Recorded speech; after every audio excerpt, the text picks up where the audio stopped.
నమస్తే, welcome to political bridge.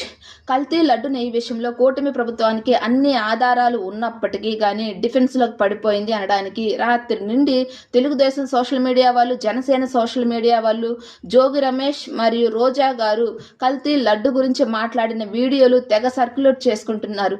ఆ video editing వీడియోని ప్రతి ఒక్కరికి తెలుసు.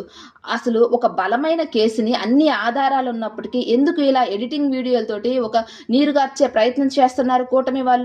ఒక పక్క సిబిఐ ఛార్జ్షీట్లో కానివ్వండి, సిట్ ఎంక్వైరీల్లో కానివ్వండి, ఆధారాలతో సహా అన్నీ దొరికాయి కదా, ఎందుకు అసలు దోషులు ఎవరో పట్టుకోవడంలో, శిక్షించడంలో కూటమి ప్రభుత్వం ఫెయిల్ అవుతుంది?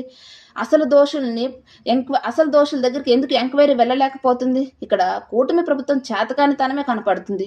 ఈ కేసును చూస్తుంటే ఎలా అనిపిస్తుందంటే, ఒక పోలీస్కి ఒక దొంగ ఆధారాలతో సహా దొరికినప్పటికీ వాడిని పట్టుకొని శిక్షించకుండా దొంగ దొంగ అని అరవడం వల్ల పోలీస్ చేతకానితనాన్నే ప్రజలు గమనిస్తారు, కానీ ఆ దొంగను చూడరు. సేమ్ ఈ కల్తీ విషయంలో కూడా అంతే. అసలు దోషులు ఎవరో తెలిసినా కానీ కూటమి ప్రభుత్వం వారి మీద ఎంక్వైరీ చేసి వాళ్ళని పట్టుకోవడంలో, శిక్షించడంలో ఫెయిల్ అవుతుంది. ప్రజలు కూడా ఇక్కడ కూటమి ప్రభుత్వం చేతకానితనాన్నే చూస్తున్నారు. అసలు ఆరోపణలు చేయడం ఎందుకు, వాళ్ళని పట్టుకొని శిక్షించలేకపోవడం ఎందుకు? అసలు అంతకాడికి ఆరోపణలు చేయకుండా ఉంటే బెటర్ కదా. ఏమంటారు? కామెంట్ చేయండి.